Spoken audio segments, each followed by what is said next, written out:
will you be scoreboard watching this week or any looking at where you stand in the conference?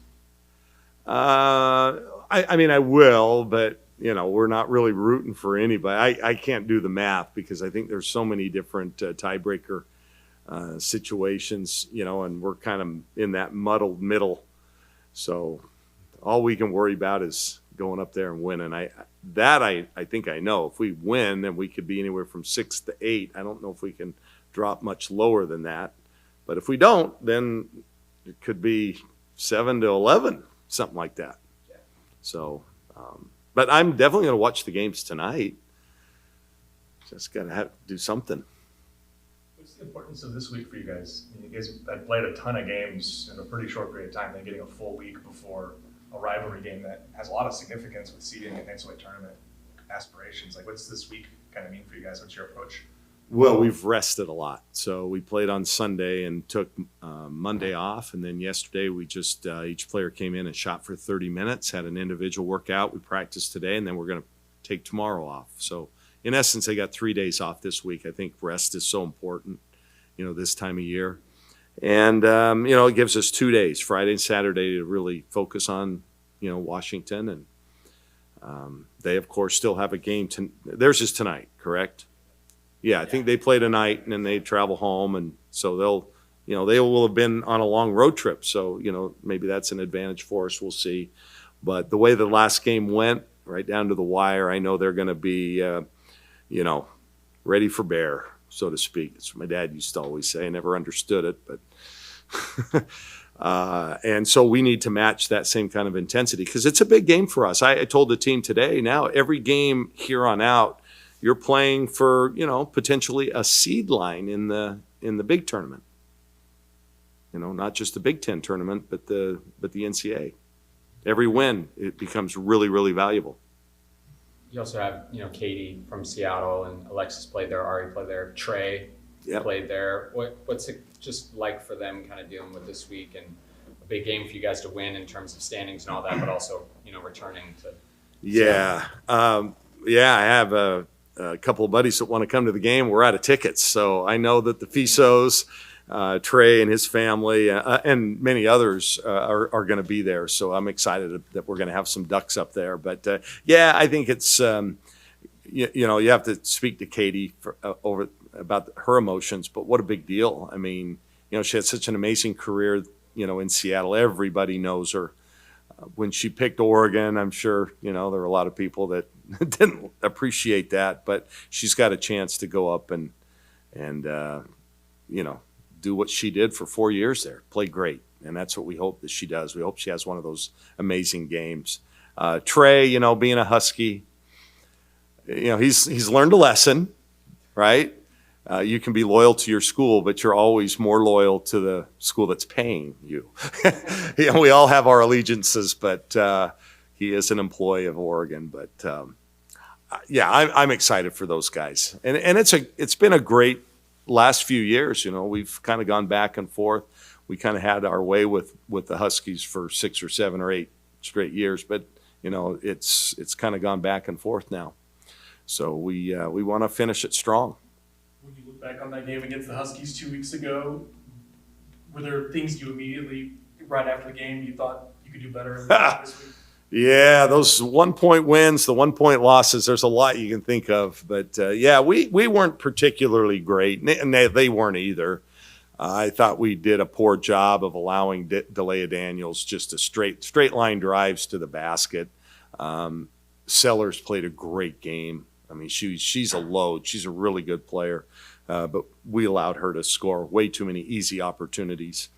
And, it's one of those games that we've had where we decide late, okay, we better put our foot down and stop these guys. We can't do that now. We've got to do it right from the beginning. So, definitely some things, that we can get better at. How important was that game just to kind of getting you guys righted? Because that would have been 4 consecutive losses. Peyton had just gotten hurt. It kind of felt like things were maybe going in one direction. And then Deja finishes so strong. You guys rattle off some wins, and here we are. Like, just how much of a, inflection point did that game and those last couple minutes do? Like, well, ultimately proved to be big. Sure. I mean, number one, you beat your rival. Number two, you beat them late, those can be daggers, that you carry those a lot longer than you do a 30-point blowout like we had a couple of nights earlier against Maryland. But yeah, it proved to be a big win. And since then, we've played really well.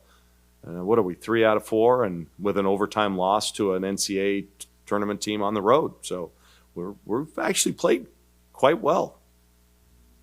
Obviously, you guys have seen a significant improvement over last season. I know, obviously, part of it is is you have a very different team than you had last year. What would you say Peyton Scott's leadership role has done for you guys to get to where you are this year? Well, Peyton's a big part of who we are as a team and as a program. Yeah, she's a warrior. She's a gamer, competes, leads. She does all the things that you need a player to do, especially a senior. I mean, she's like 30, so she's been around a long time. Had her birthday yesterday, so hopefully this will be a great weekend for her. Yeah, I mean, she just means a ton. I love her personally. I mean, she's just great to be around. She just, she's kind of a coach's dream, a teammate's dream. Does everything right. And this is a time we really need her to step up, and I am completely confident that she will. She's meant for these kind of moments and this time of year. She's never been to an NCAA tournament before, so this hopefully will be a great experience for her, something she'll remember forever. How close were you guys? You guys were pretty concerned she might be done for the year, like a month ago, and how she's scoring double digits the last couple of games. Like, what does that mean from just uplifting the team? The fact that you might lose one of your top scorers, and not only is she back, but she's starting to play kind of like how she had before that. Yeah, well, it's Peyton Scott for you. I mean, that's who she is. She's just tough. She wants to play. She wants to be out there. We weren't kind of making that up. I mean, she is hurt, and it's one of those situations at the end of the year you see it all the time. Oh, well, she played on a torn MCL or whatever the case may be, on a broken ankle or whatever. I wouldn't be surprised at the end of the year somebody says something like that. By the way, the last 2 months of the season she was playing with this issue. But now she's just a competitor, and that's who she is. That Washington game was kind of a big inflection point for Deja too. I think she scored the last 9 or 7 points of that game, and has scored. I think she's averaging over 20 the last 4. How important? I know her floor game has been consistent throughout the season, but has that shooting been just the last 4 games? Makes us a different team. There's a reason our offense is clicking better now. She's making shots. She's making tough shots. She's making go-to shots, shooting the 3 better. I'm glad you mentioned her all-around game. Her efficiency numbers are way up. Her assist-to-turnover ratio is above a 2-point or 2 to 1. It's barely been a 1 to 1 her whole career. Her 2-point shooting percentage is better than it's ever been. Her rebound, she's averaging more rebounds than she ever has. So her overall game is better. She just hasn't been scoring. Well, now she's starting to score, and and we've needed it on most nights, but it also is a calming effect. Okay, Deja's on. Let's get her the ball. Late in the game, she had 4 ISOs against Washington. Went 4 for 4 on isolations. It's pretty efficient. That's about as good as you can get. So that's what she's given us. And I think because of that, with the guard play we're really starting to get, I think we've got a chance to be pretty tough out when it gets into tournament time. Whatever tournament we're in, we've got the guard play. How do you feel like this team is handling these circumstances of being in this moment? I mean, going into the year, the goal was to be in a spot like this where you could make an NCAA tournament run. How do you think the team is handling all of what's there, kind of around them over these next week or so that'll determine what their fate is? Yeah, I think they've handled it really well. I love our experience. We have guards that are older, and so they understand, and they're working with the younger kids, and because our young players haven't experienced this kind of late season, these late season opportunities that we have. So I think that's a big part of it. They're really competitive. They've handled it well. we knew what our goals were right at the start of the season, and they've worked their butts off to put us in a position to achieve those goals. You guys, I've been really impressed with how we've played on the road. I mean, to have split all these road trips, that is not easy. But 4 wins on the road. We have a chance to have a winning record on the road in the Big Ten with this win on Sunday. That's pretty neat. So Mick Cronin was on to something in his rant.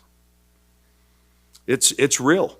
It's real. And we've lost the second game in 3 of the 4 trips because it does get long. The 2 days in between, we're so used to the 1 day with the Pac-12, and now to have 2 days. It's nice in that you can get to the new location and relax. You don't have to spend that day in between prepping for the next game. It comes on you so quick. The downside is you're in a hotel a lot longer. You're on that plane a lot longer. Those eggs that aren't really eggs that you have every morning, they become worse and worse by the end of the week. It's like, God, I cannot see. And then the hotel, they do the best they can. It's not their job to, but you have waffles one day and then you have pancakes in it. It's the same damn thing, just in another form. So it gets old. It really does. You try to keep your team fresh, but you get those hotel legs by the end of the trip. So he really is on to something. And we've traveled more than anybody in the league, us in Washington. Even the LA's only had to go cross country 3 times because they came up here. We had to do it 4 times. You probably haven't had time to obviously reflect because there's so much more to accomplish this season. But what have been kind of outside of the travel, been the biggest differences between playing in the Big Ten now that you're through the legacy Big Ten team? Yeah, the crowds, I think, have been a lot different. We're like 17th in the country in attendance, and we're like 7th in the Big Ten. I mean, everywhere you go, they have great crowds and student sections, bands. They're really into it. And, there were times when you'd go to even Maples Pavilion and play in front of a couple thousand. And the LA's sometimes, you could count the number of people there. It was just different. That, I think, is the biggest difference. The weather. I don't think we saw 0 degrees at any point on this last trip. I mean, that would have been the high. There you go. And so, we talk about being in a hotel. That's a real thing. You can't go outside. It's not like you can go for a walk or anything like that. So you're kind of sequestered, and it makes it difficult. Really does. Yeah, we came back. What was that? Nebraska was our last game. So we flew, what is that, ended up being a 3.5, 4 hour trip. I looked out the window. It was a clear day. We're in a deep freeze across the whole country. I looked out the window every 2 or 3 minutes. There was nothing but snow. The entire trip, nothing but snow. Not even a pocket here or there. You saw a brown mountain, nothing. White, white, white until you got over the Willamette Valley. And it was 60 degrees here. It was so nice. It felt like 100 compared to what we'd been. So I was, kidded the team. Eugene's not looking so bad now, is it? After that Minneapolis and Omaha trip. It's a recruiting angle for you. Yeah, exactly. Did you see USC put that little tweet out with all the temperatures of all the other Big Ten cities? Yeah, we might have to do that. Who would have thunk? Eugene, we're the warm spot.